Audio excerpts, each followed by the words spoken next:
Ante todo, buenas tardes, profesor. En esta oportunidad, mis compañeros Reyes Guamán, Jeremy Hanks, Sánchez León, Harold y mi persona, Quispe Yohemi Daniel, expondremos nuestro tema de proyecto final del curso de laboratorio de circuitos eléctricos 2, titulado como un foco LED basado en una fuente capacitiva. Para exponer el tema, tocaremos los siguientes puntos importantes, que vendría a ser primero, el cual mencionaremos los componentes, seguidamente del análisis del circuito, que estará en relación con la implementación, y por último cerraremos con las conclusiones respectivas de dicho proyecto. En cuanto a los componentes, tenemos los siguientes, ¿no? De la fuente capacitiva, que vendría a ser el condensador electrolítico, en este caso de 47 microfaradios, de 400 voltios, un condensador de cerámica, en este caso el CBB22, de un valor de 1,5 microfaradios, de 400 voltios también, además de las resistencias que se utilizó en este circuito, con valores de 510 kiloohmios y de 500 ohmios. Además de ello, también los diodos LEDs, en este caso son diodos de alto brillo, de 3.2 a 3.4 voltios, con una corriente de 20 miliamperios. Y por último, los diodos rectificadores, en este caso los 1N4007, que serán utilizados para formar el puente rectificador, ¿no? Bueno, a continuación mi compañero Sánchez León continuará con el análisis del circuito. Antes de continuar con el análisis del circuito, es importante agregar un pequeño apéndice a este desarrollo de nuestro proyecto, porque es necesario conocer cuál es el diagrama general o más común que podemos observar de fuentes de alimentación. Generalmente o básicamente están compuestos por tres etapas.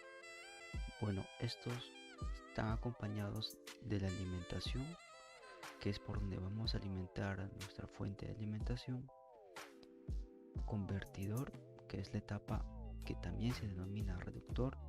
Generalmente se utiliza un transformador con el objetivo de disminuir el voltaje que nos entrega la red. La siguiente etapa es el rectificador, donde se utiliza el puente de diodos, el cual sabemos va a rectificar la onda completa. El filtro es la etapa donde utilizamos un capacitor electrolítico con el fin de poder conseguir un voltaje mucho más parecido a un voltaje o corriente continua, que es lo que estamos buscando al final para que ésta pueda ser utilizada en cualquier circuito o componente que requiera de corriente continua. A continuación se muestra el diagrama electrónico simulado en la plataforma Multisim. Este nos va a servir para, primero, tener una noción básica de cómo está compuesto o cuál es la configuración de nuestro circuito.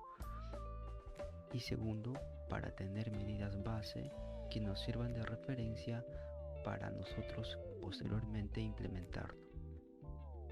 Bien, vemos que está dispuesto de la siguiente manera. Al inicio tenemos una fuente de alimentación, la cual va a ser nuestra red local. Nos suministra 220 voltios a una frecuencia de 60 Hz con un ángulo inicial de 0 grados. Seguido de esto se encuentra un capacitor en paralelo con una resistencia. Este es el elemento clave de nuestro circuito y en el cual nos vamos a centrar mucho en el desarrollo de este proyecto final. Lo vamos a detallar a continuación, pero primero sigamos detallando cada una de las partes de este circuito. A continuación, en serie se encuentra el puente de diodos, el cual es muy conocido por nosotros. Hemos utilizado los diodos del código 1N4007, como ya mencionó el compañero, con el objetivo de conseguir en la salida un voltaje rectificado. Seguido de esto se encuentra el capacitor electrolítico de 47 microfaradios en paralelo con la carga. En este caso nuestra carga va a ser una serie de focos LED dispuestos en 5 ramas, seguido o en serie con su resistencia de protección.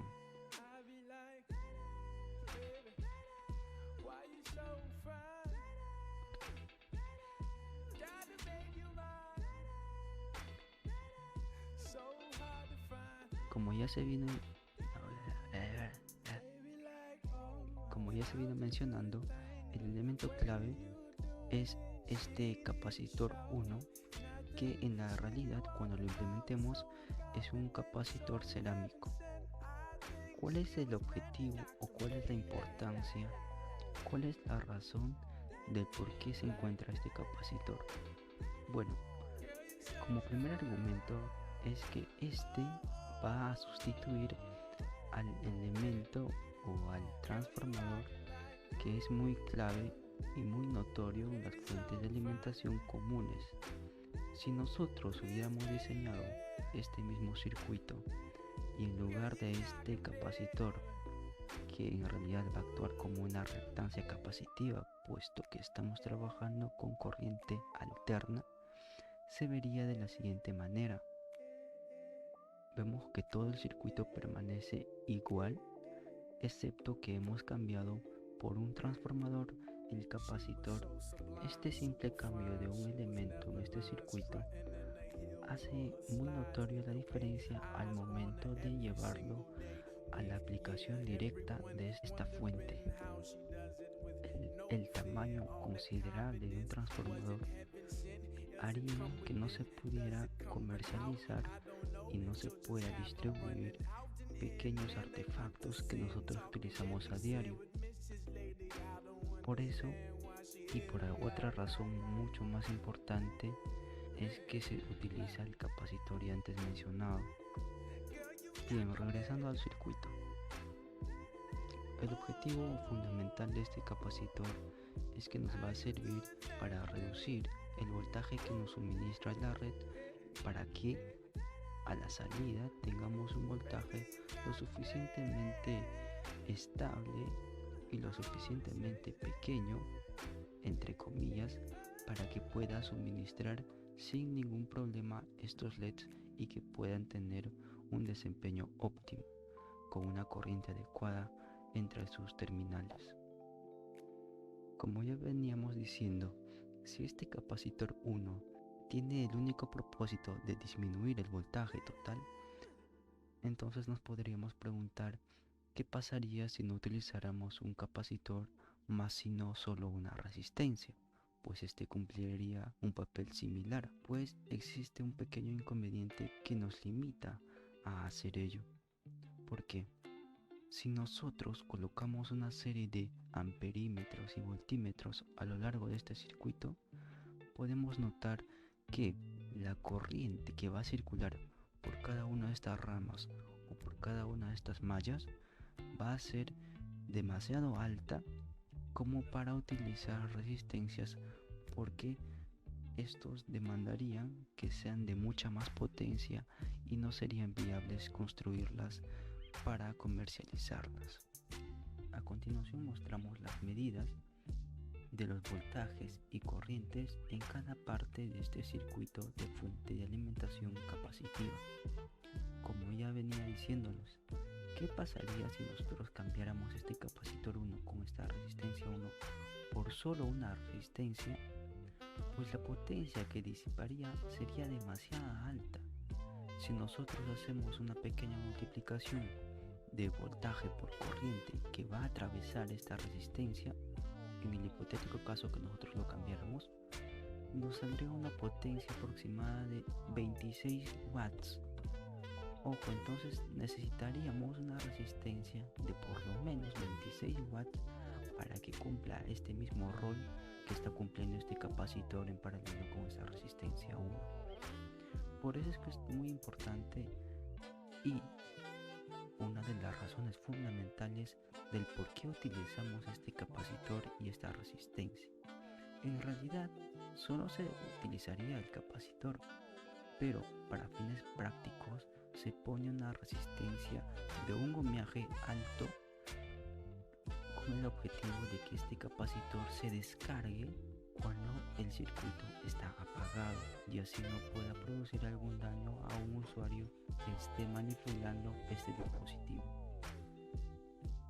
Así que viendo la parte derecha de este circuito donde se encuentra nuestra carga, vemos que la corriente que va a haber a la salida, es decir, de donde acaba el paralelo de este capacitor electrolítico y continúa para que vaya a alimentar a nuestra carga, a nuestra serie de LEDs, vemos que nos lee una corriente de 104.46 miliamperios. Si nosotros vamos a iluminar LEDs, no es conveniente utilizar esta cantidad de corriente, pues es demasiado alta. Nosotros sabemos que los LEDs trabajan normalmente con 20 miliamperios. Entonces, ¿qué hacemos? Si tenemos 104 miliamperios, pues hacemos una estrategia de dividir o construir varias ramas con el objetivo de que la corriente se distribuya de manera homogénea y así le llegue menos corriente a cada uno de estos LEDs.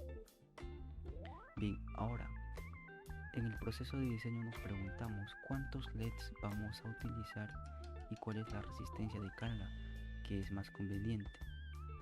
Entonces, para esto nos va a ayudar saber cuál es el voltaje medido en los terminales de este capacitor electrolítico.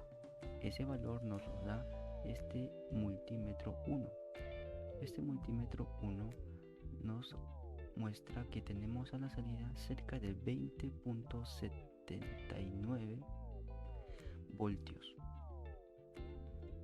Entonces nosotros no podemos aplicar este voltaje para alimentar estos LEDs. Lo que hacemos es considerar 3 LEDs en serie y una resistencia de carga para que el voltaje se distribuya de manera equitativa. Sabemos que cada LED va a consumir aproximadamente 3 voltios porque son LEDs de alto brillo. Así es que si tenemos 3 LEDs en serie, pues consumirían 9 voltios. Y como el voltaje total era 20 o 21 voltios, el voltaje restante tendrá que consumir esta resistencia de carga o resistencia de protección.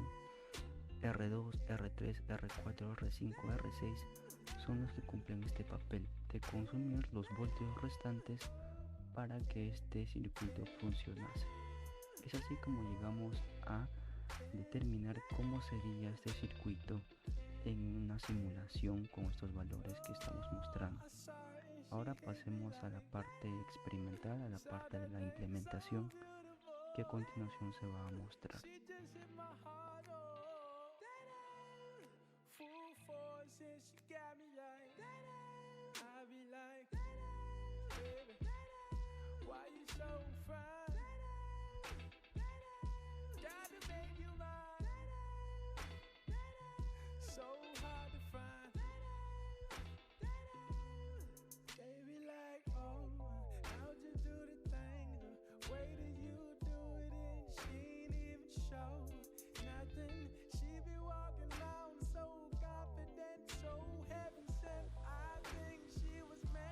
Bien, acabamos de ver todo el proceso de implementación de nuestro circuito, el cual es una fuente de alimentación capacitiva, cuya principal característica es que no utilizamos un transformador para reducir el voltaje que nos entrega la fuente de alimentación, o en este caso la red local, que es 220 voltios en corriente alterna. Para esto, en reemplazo utilizamos este capacitor cerámico, el cual se encuentra en paralelo con esta resistencia que va a ayudar a descargar este componente cuando no se está utilizando el circuito, como ya hemos mencionado.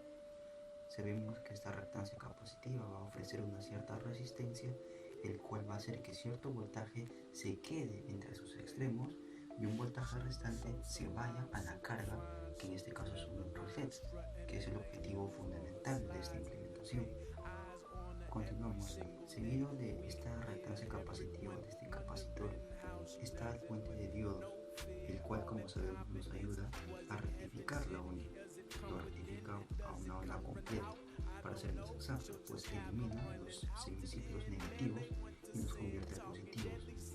Seguido de esto se encuentra el capacitor electrolítico, que como sabemos ayuda a dar un voltaje de rizado, es decir, ayuda a que la onda final se parezca más a una onda continua, a un voltaje continuo, el cual nos interesa muchísimo porque entre sus terminales vamos a conectar nuestra carga, que son estos LEDs, como ya hemos explicado en el multisim, que están en serie con sus resistencias de protección, el cual son estos potenciómetros que lo hemos dispuesto de esta manera para que se vea un poco más ordenado. Y eso sería la implementación. Ahora vamos a probarlo. A continuación conectaré el enchufe al tomacorriente, el cual nos va a suministrar 220 voltios, y veamos si los LEDs encienden tal como vimos en la simulación.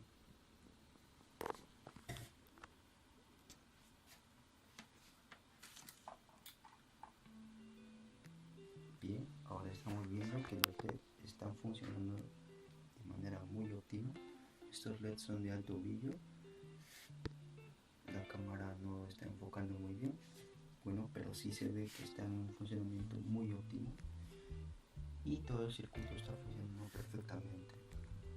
Hemos logrado el cometido de no utilizar un transformador para alimentar unos LEDs, el cual hace que sea mucho más compacto y que pueda ser utilizado más en aplicaciones industriales o para circuitos que se pueden comercializar y que sean más ligeros. Esta fuente capacitiva generalmente se presenta en los focos LEDs que nosotros contamos para usarlos en casa.